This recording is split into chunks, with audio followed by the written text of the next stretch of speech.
very warm welcome, Dev. And we really appreciate you taking out your time for this interview. And we have been following your non-profits work, your work, and we have been really appreciating that. And that is why we wanted to connect with you and your non-profit to understand more about the cause and how MySkills Foundation is contributing towards it, and more about your journey as well. So first of all, I'd like to ask the most basic question. Like, every one of us know the answer, but I think we would love to hear your version of it and understand your point of view towards it. So what role does education play in the development of an individual? I believe that education is one of the very fundamental values, and also what upbrings a human development in a whole perspective. So basically, we have evolved from the time that how we are brought into earth, and then how the civilization has been created. So basically, civilization created that education, but unfortunately, from informal, we make it to formal, but sometimes we forget that what's fundamental. So that is the key challenges what we are addressing at current time. So I believe that education is something that you can't take it away from somebody. It's lifelong learning, and people must understand it's not something the stage that where you feel that you are okay, I'm done. No, it's not such. The thing evolves, and at the end of the day, no man will actually stop learning. So basically, until you are done, you are achieve your purpose, or you realize that's a purpose. So basically, the purpose of being on this earth, why you are brought into birth, and the man continue searching about himself, and education plays a very important role in that. So basically, how you are aware of it. Wow, thank you so much for throwing some light on how the education and what we look at and what education actually is. And now I'd like to talk more about something about you and MySkills Foundation. So I was going through the website of MySkills Foundation, and I found that you were the one of the first students of MySkills Foundation. Not really. I'm one of the founding members of the MySkills Foundation, actually. Okay. So I read somewhere that Devasharma was one of the students of MySkills Foundation. I guess somewhere on the website or some or other website. I remember reading it. So that is why I wanted to. Actually, no. So basically, I graduated and then had a chance to work in an NGO line, basically non-government organization. So basically, that's why we realized that there's a group of students whom are quite underserved. Basically, they are neglected in the sense of nurturing, and also they are vulnerable to a lot of at-risk factors. So this group of students, they form the gangsterism in Malaysia, basically. So that's how we were exposed, and that's the time they realized that okay, nobody attended to them at the time of dropout, or maybe when they became very vulnerable to the peers and also these the gangsters. So nobody wanted to compete to be a role model, a good role model, and be there when they actually required help. Oh, great. So I would like to understand more about how MySkills Foundation worked towards this cause, like eradicating the illiteracy and promoting the education. So how does MySkills come into the picture? What are the different programs that MySkills Foundation, and what have been several achievements that MySkills Foundation has achieved in the recent past? Quite interesting, because maybe I could share you what is actually the education landscape in Malaysia. So basically, like everybody, we travel to school from the primary to secondary education until you complete your O-levels. Unfortunately, school is not the only thing meant for the kids or the children who travel across 11 years. But ideally, we are actually forcing them to be in that single stream academic pathway. And end of the day, if they're misfit and you're torturing them to be in the system again and again. So there will be some kind of cohort of students will be against the system. They'll fall out from the school premises, and they get exposed to all this at-risk habits. Unfortunately, we blame them for doing that, but we don't find the root cause. What actually made them to do that at first place? And basically, they are too empty. Nobody has built on their capacity. Basically, everybody has their own potential, but we never realized it. And we thought academic is only solution. So what we understood, okay, let's create an alternative pathway in which, according to the age, maybe some students will be good in their, most of them will love on the vocational trade based on their interests. Like some likes electrical, some likes cooking, some likes be involving in bakery, tailoring. So everybody has a niche talent area, but let us create multiple talents or maybe areas of training where you can actually make it like a core element that they can be very marketable in future. But the fundamental is how you're creating responsible human being, because there's no point you're going to teach somebody electrical or maybe the top skills, but end of the day they don't turn up for work, they are late, and they don't appreciate the employers. Once they go to the job, they stop learning, they feel that they're already mastered enough, and that's where they go against the system in the workplace as well. So we must understand it must be a sustainable human character before itself we are transferring to the work ecosystem or even any other institutions as well. So we realize that, okay, now we are focused on life skills component, which is the very fundamental. So basically our priority will be falling like 70 to 80% on creating that life skills, and the balance will be vocational skills. It's like icing on top of a cake. When you market it, the vocational skill looks like, oh, very attractive, this guy can do this. You even can make them multi-skilled person, but it'll become very embarrassing when you say that these are skilled people, but they are not serving the industry well. They quit very often, and then they mix up with the wrong peers even after graduating. So what is the point that you take pride that, yeah, I've created a skilled person, but end of the day they don't work hard and be responsible to take care of the family responsibilities, or maybe change the fate of being a bottom 40 in the pyramid of the socioeconomic ladder. If they can't mainstream, then something wrong with us. And if they're back to crime, abusing themselves with all these habits of drinking or consuming alcohol or maybe substance abuse. So we have to have our own ethical compass check, whether are we doing the right thing now itself. So we realized that, okay, our vision must be providing second opportunity to all these youth at risk, and at the same time build more life skills component in them so that they are sustainable and become responsible citizens in the long run. Wow, I think you have addressed a very crucial aspect and very crucial element of education which we do not address actually. We talk about the bookish knowledge, we talk about the accessibility towards education, but at several times we neglect all the external factors that are hindering this entire process and faltering this entire chain. That chain of education that we're talking about, and that which MySkills Foundation is addressing. And this is something very, very unique that your nonprofit organization has been doing. And like I have connected with a lot of nonprofits from all around the globe for this particular campaign as well, but this is something that is very, very appreciated. And this is something that even as a person, I did not realize that these are some of the bottlenecks that people who are dropping out from their education are facing. So this is not something because of their inability or inaccessibility. This is due to their environment and disinterest towards a particular thing that is very, very necessary in their lives. So I think you and your nonprofit is doing a tremendous job. Also here, since this is a very social issue and we can find this kind of an issue everywhere all around the globe. So I would like to understand that the issue that you are dealing, is it something which is very, very centered towards the underdeveloped and developing nations, or is it prevalent all around the globe equally, even in the developed nations? So basically, youth at risk is a global phenomenon. Every country will have that, whether it's a developing country or underdeveloped country or developed state as well.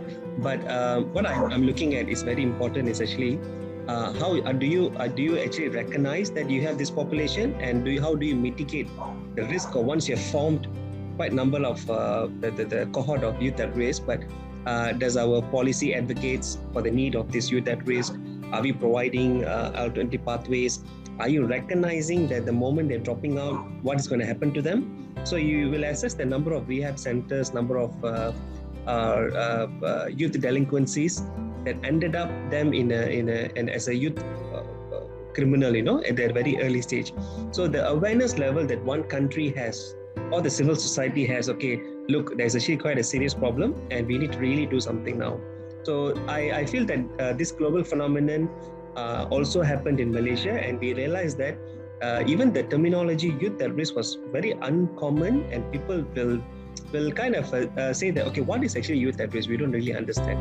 Are you referring to youth delinquency? But they don't understand. When you refer to youth at risk, basically they come from dysfunctional families, they are poor, and you can find them in the common population of urban poverty or even rural poverty. They can't go along with academic, and there's no alternative pathway to them. Nurturing values something very poor or pathetic. There's no proper modeling, because end of the day the functional unit of family failed, and that's why you can see that, okay, the commonalities of substance abuse, gangsterism, they got nothing to lose in life, so basically they don't really bother.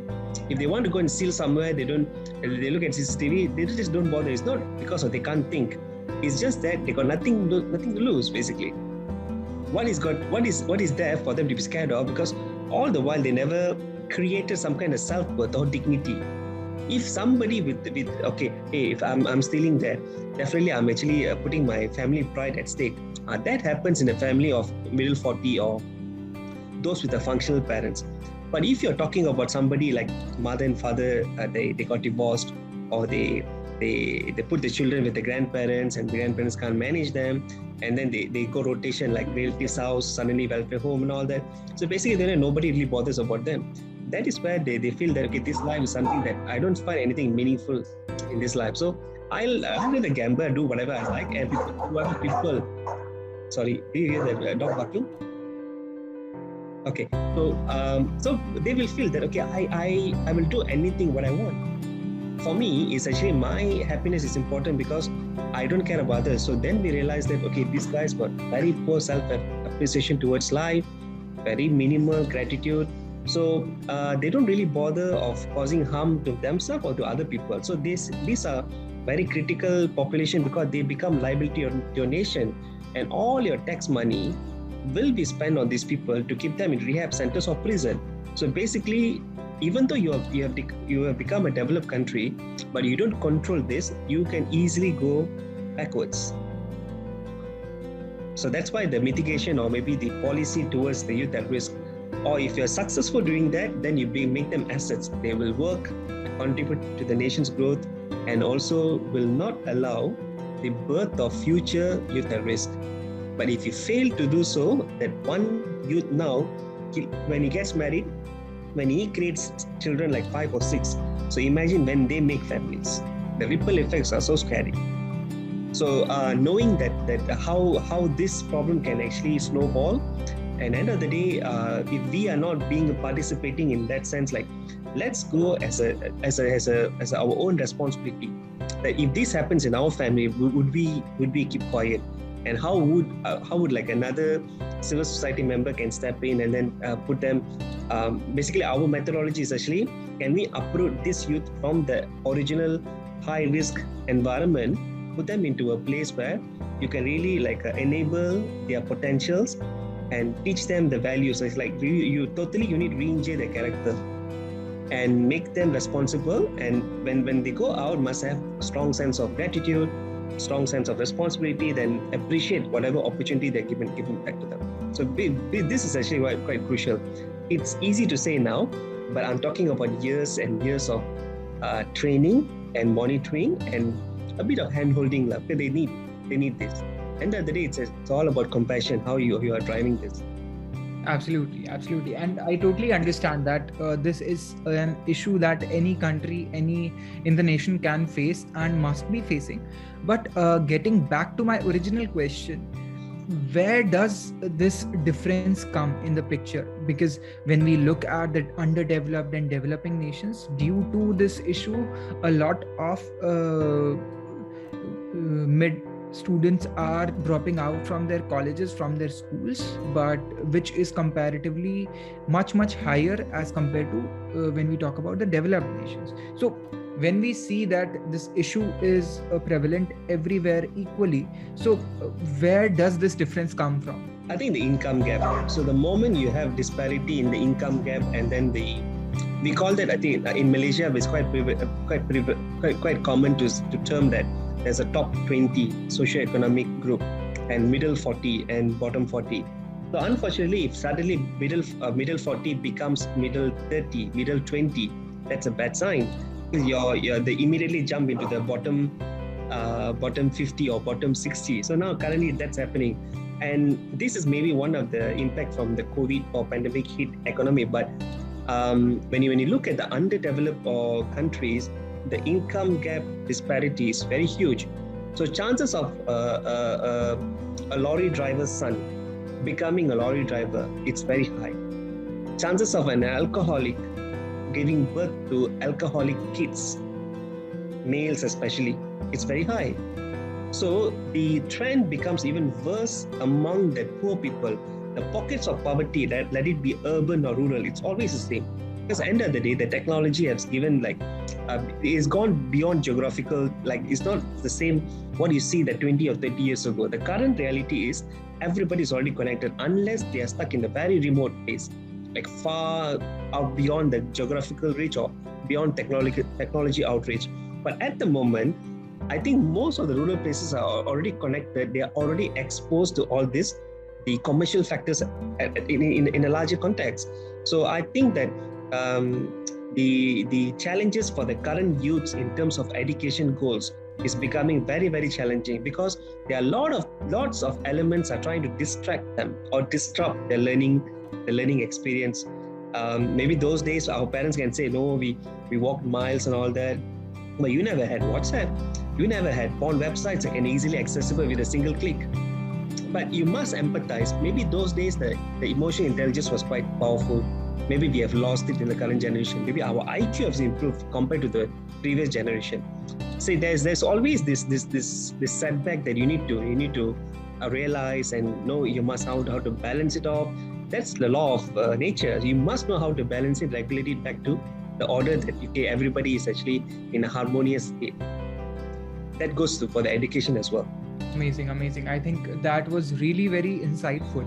And the way you put the entire answer, that was quite wholesome. And I totally understand here now that it's not just a problem of education and people and students dropping out of their colleges. It's a ripple effect of a lot of issues, because when we talk about the situation and the challenges in your case, it's the society and the grooming of a particular student or a child that happens, and the surroundings that affect him to become an irresponsible human being. And in cases of a lot of non-profits in Africa and other countries, I think they are more alarmed with the increasing rates of women dropouts and female dropouts because of unhygienic environment, unawareness in their society. So I think it's not just an issue of education, it's a ripple effect of a lot of issues. And thank you so much for giving a new aspect to this, because unless we do not recognize each of the aspects, we'll not be able to address all those. So thank you so much. And you and in your non-profit are addressing a very, very crucial issue. So, and just when you talked about the COVID-19 pandemic, so I would like to understand more about how your organization was affected by COVID-19 pandemic and how the entire scenario will change in terms of education in the post-pandemic era. I think very interesting question. You see, pandemic made a standstill in everything, not just on economic, but also in the social mobility and all the other. Some I think most of the NGOs also had a difficulty to continue their own operations as well. So basically, International Labour Organization gave a latest statistics that Malaysia was actually one of the highest nation having the learning losses. So basically, we are terming our losses in the perspective of learning, and we closed schools for more than close to 1 year, basically. So among all the Asian developing countries, Malaysia is number one that having the highest learning losses. Okay, what repercussion that this could lead? Okay, in terms of maybe education per se at the as a larger context, and later to the NGO, maybe I'll explain it. To the education part, okay, let's say imagine you delete one academic year for a children who is transitioning from a primary to secondary. And we are not talking about those with the middle level or the top level achievers. Like I'm talking about those who earn credentials C and below, not C and above. So C and above, always they tend to like, okay, survivors lah. They could still, end of the day, they could mitigate. They could actually find some alternatives to get back into order, or maybe they also fall into the below grades and all that, the lower grades and all that. But those who are already in the lower grades they are the one exposed to the higher risk dropouts. So basically, schools has become even more irrelevant to them. And likewise, everybody, when they're returning to school, the issue that we're going to face is the attitude, the learning attitude, because all the while you're staying in the house in the name of conducting the virtual learning sessions and all that in front of the tab. And most of the teachers will actually tell you the actual reality that they can't handle those in the last few classes or backbenchers because they're not connected at all. They don't understand you. And for the sake of running the program or the classes, they have to run and then they take the attendance, that's it. So the actual impact will only be measured when they come back to school. And schools can't withstand the amount of nuisance in terms of poor attitude in learning, not cooperating, and not turning up to school. Maybe these are the things that I think we can forecast which would happen. And this after the post-lockdown, most of the schools did experience this in a minor scale. But now it's like after I think close to 2 years of pandemic hit. Now I think we are going to look a very huge impact. So basically, like MySkills, we house a residential approach. Like we uproot the youths from their original ecosystem. We put them into because we got 34 acres of campus. And since the first lockdown imposed in Malaysia, it was March 2020, up to today, we never sent back, of course, we sent them back last month for Deepavali break, but almost 18 months, we never sent anybody back. So basically what we did, we created a bubble. Like only the food or the other resources will be coming in for us to because we're quite self-sustaining in the sense of we can actually manage our own food. There's already accommodation there. There's a lot of resources like sports avenues, skills training, and we are quite connected to internet. There's a lot of volunteers to still connect to us and all that. So basically, there are many reasons to keep our sanity alive in that campus. So 18 months. I think we are one of the organization who are actually keeping everything alive when the most of the schools were closing down. And I experienced quite a good impact in the sense like the retention level was very good. Like none of them retaliated. If the students wanted to go back, they would have decided, or maybe the parents would decided to take them back. But the reality was the parents lost the job. They never had money to take care of their own children. They are stranded, like in countries like Singapore. They are unable to return for the 2 years. And imagine what would happen if I can choose an easy way. Okay, let's close MySkills. Like everybody else, I don't want to take any risk of running it. In fact, we had one episode of almost 90 old students who was COVID positive. But end of the day is category 1, and we never gone to the next category. So it's just like any other flus that you got it, but you have to confine yourself and then go through that. Then later we recovered, but everything gives you a lesson, like a new education. Are you prepared for this or not? And when you go through this, the experience becomes the wisdom that people want to learn from you. So this is where I think that has changed the DNA. Then we really realize that, okay, let's stop depending on government, more on the grants, how to make ourselves more sustainable. And I think the past 2 years, we never received much grants from the government. So we are still surviving. Although our OPEX would be like easily 40,000 USD a month. So in total, so it's quite high because you are housing close to 200 over students in the campus, managing their food, accommodation, welfare, their skills training, and all the life skills component that we're talking about. So I think in the larger context, it really taught us, okay, let's go to the extra mile. And it did really like changed our what do you call, end of the day, what is the value that you look at the chain from the beginning until you complete your output, your outcome. So but we know that we anticipate, okay, once you have there's a major impact in education, and there will be another rise of dropouts population. Are we really equipped or prepared to face that? And how many will actually come with the willingness? They must commit for a change, the kids. But I believe that always you need to engage those are 13 years old or 14 years old, because they are waiting to be they're waiting for such a right model. They're willing to, compared to a 16, 17-year-old, he will have so much of reasons like, okay, let me stay back and I can enjoy my life. I don't know anybody to dictate my life.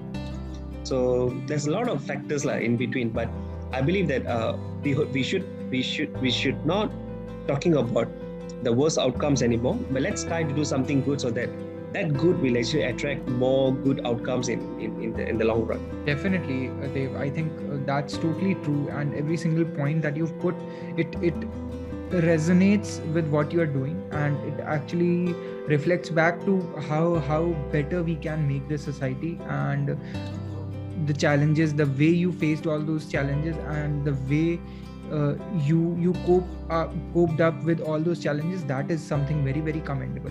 And here I think all of my questions have ended, but just the last one.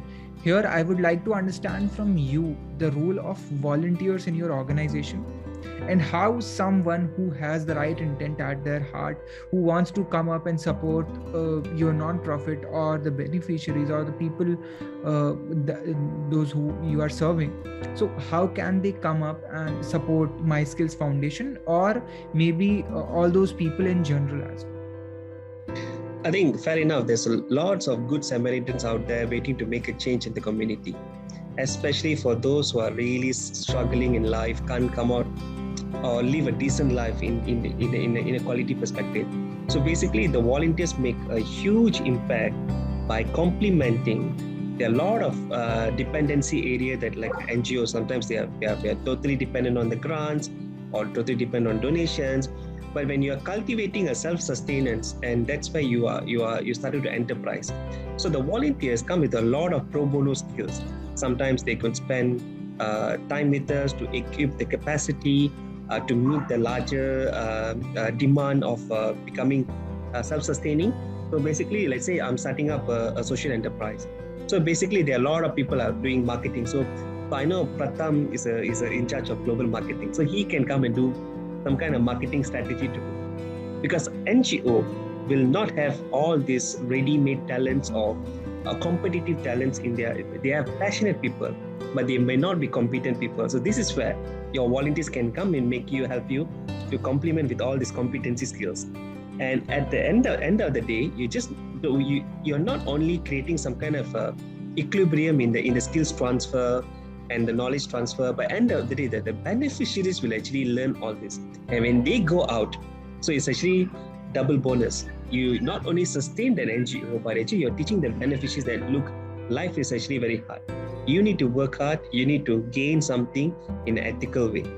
So this is where organically, I would say, then only people are like the authenticity is very clear, and they know, okay, these guys are very, they have gone through a very difficult situation, but they thrived, they persevered, and end of the day, it will be a lot of inspiring stories will come for small episodes that we gone through. Likewise, the pandemic episode that I told you, there were 1,001 reasons why I should close down, but there'll be only one reason that why we should not close, is the people that we are serving. So that will actually lead you to a lot of greater outcomes. And that simple decision that you make it, that short outcome will actually, the universe will actually give you back, like it'll reward you accordingly. That's what we believe.